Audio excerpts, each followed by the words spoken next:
আজকে সকালে ঘুম থেকে উঠে দেখলাম বাইরে ঝমঝম করে বৃষ্টি পড়ছে।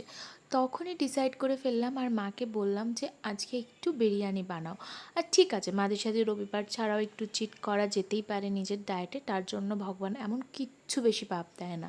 আর বিশ্বাস করো, আমার মা বিরিয়ানিটা জাস্ট অসাধারণ বানায়, সত্যি খুব ভালো বানায়। তো মাকে একটু হেল্প করে দিয়ে এসে আমি নিজের একটু কাজকর্ম ছিল সেগুলোই ল্যাপটপে বসে কমপ্লিট করছিলাম। আর আজকের লাঞ্চটা তো জাস্ট জমে ক্ষীর।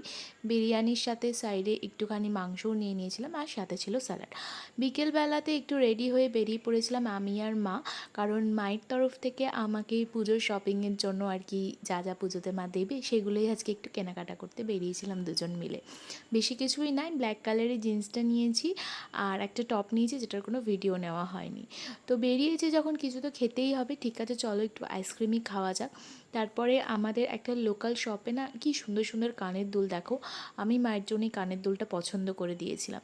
তো মোটামুটি এবছরের মতো শপিং আমাদের প্রায় হয়েই গেছে। চলো আমি তাহলে বাড়ি ফিরি, দেখা হচ্ছে আবার অন্য কোনো ব্লগ।